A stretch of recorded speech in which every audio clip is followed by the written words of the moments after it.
U.S. Navy pilots were shot down Sunday over the Red Sea in an apparent friendly fire incident. That is according to the U.S. military. This marks the most serious incident to threaten troops in over a year of the U.S. targeting Yemen's Houthi rebels.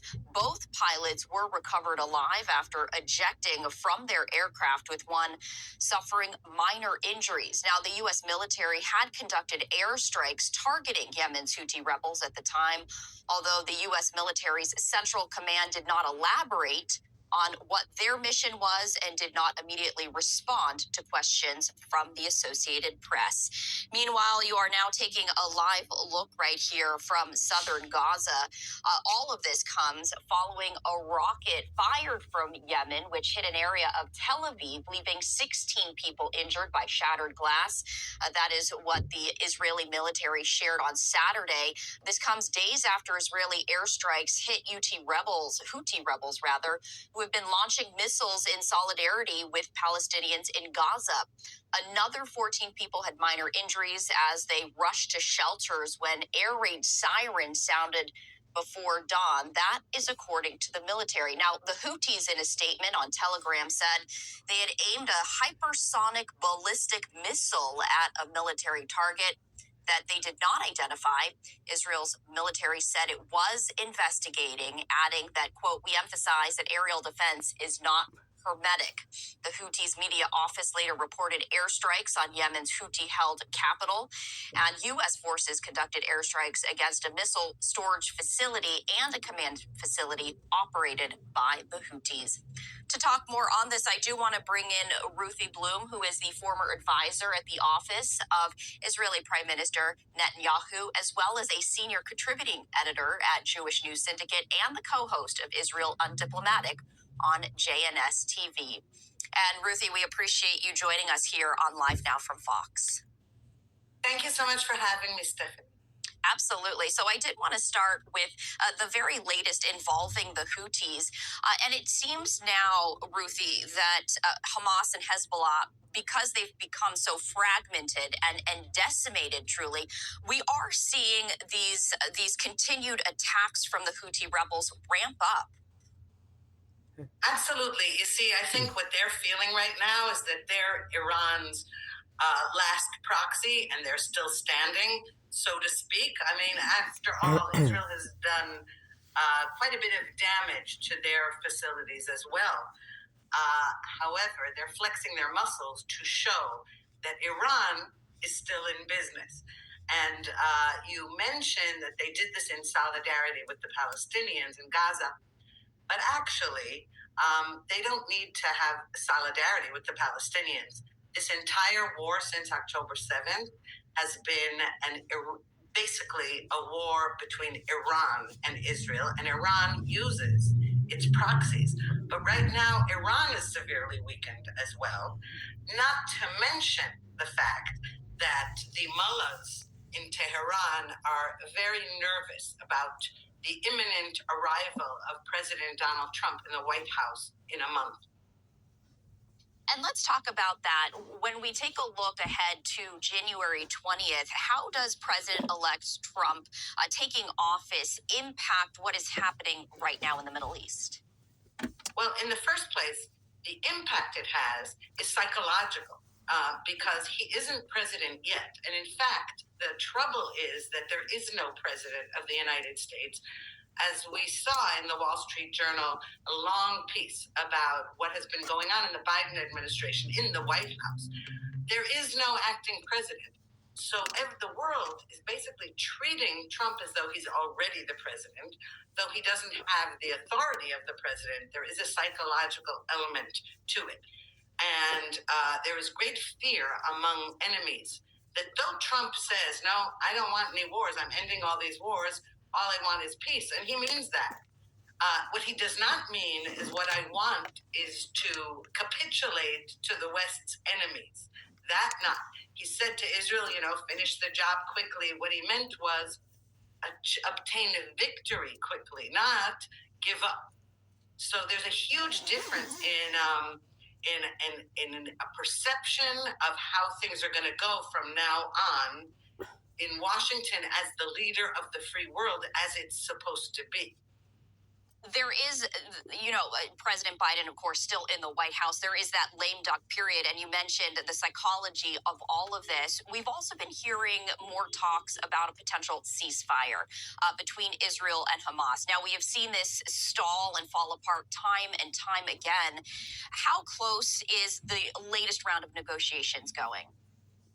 Well, for one thing, it's the first time since the beginning of the war and talks about hostage negotiations that Israeli officials have been way more quiet about it, and rightfully so, because it does great harm to negotiations when you have, especially these protesters screaming, bring them home, etc. Hamas gets the message that it has more leverage.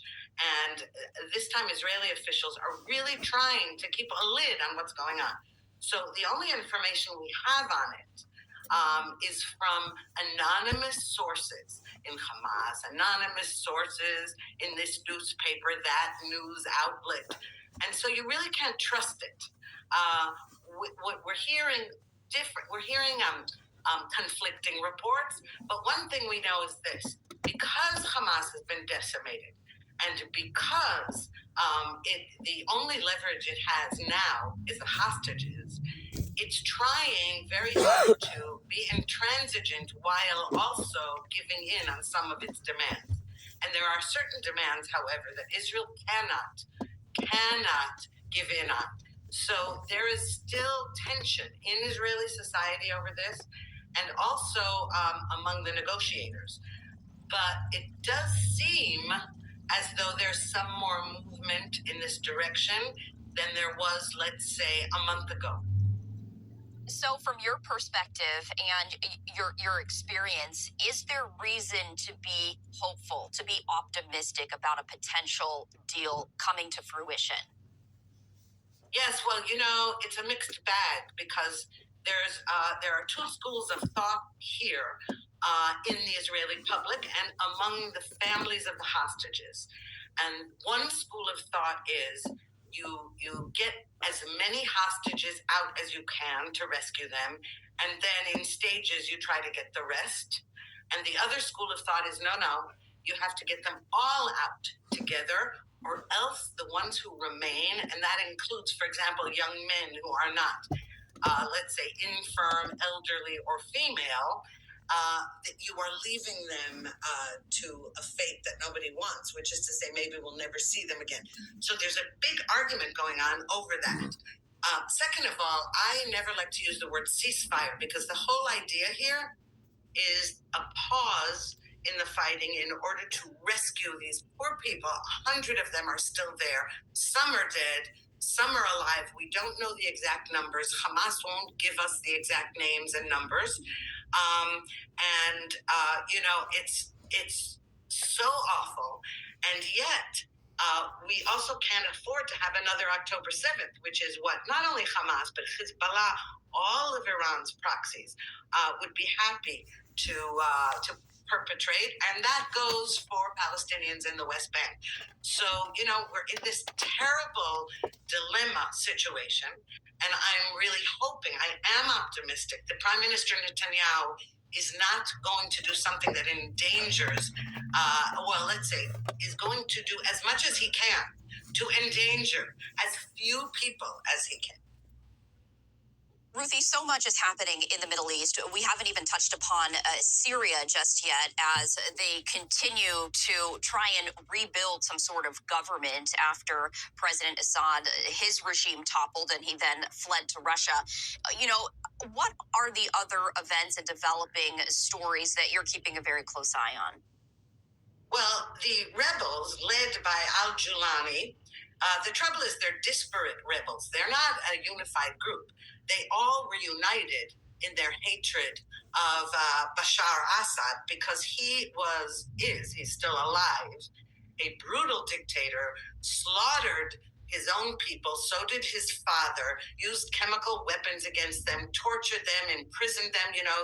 We're seeing now the opening of these prisons where people were held in appalling conditions and also killed for the smallest so-called offenses.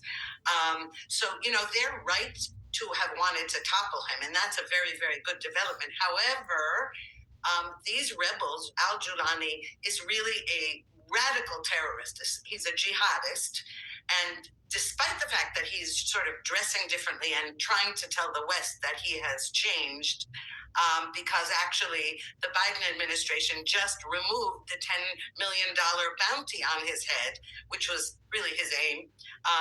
I think that we cannot trust him one bit. Meanwhile, Turkey in Syria trying to reestablish itself, trying to kill off Kurds, trying to reestablish itself as some kind of Ottoman empire. Erdogan would like to be the emperor. There's a lot of really bad stuff going on there, and the story isn't over.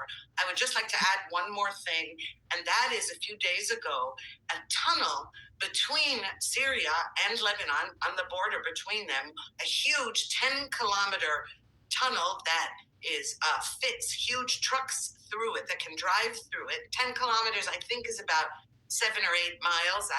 You do the math. And a huge tunnel through which weapons from Iran were going through Syria into Lebanon. And it was lucky that that tunnel was discovered, because you see, part of the reason that Israel has to be very vigilant about Syria is that Syria was the place through which Iran transferred its weapons to Hezbollah in Lebanon. Ruthie, before we let you go, is there anything else that you would like to share with our viewers this morning? Yes, I'd like to say that, a missile hit, among other things, this week with the Houthis and the missiles that they fired, and one that was intercepted demolished the top floor of a building, by the way, and another that demolished a school in central Israel, that now the kids have to find another building and all that. But the one on Friday night, just so you should get an idea, that one hit a playground. There's a huge crater there in a playground next to swings. Now, it's just by miracle that nobody was killed, okay?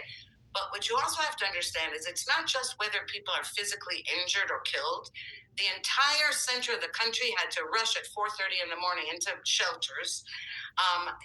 You're woken up from a deep sleep. You have to run to shelters. Children are terrified. You never know, and we make jokes. It's gotten to the point where we make black jokes over it. We say, so what are bedtime?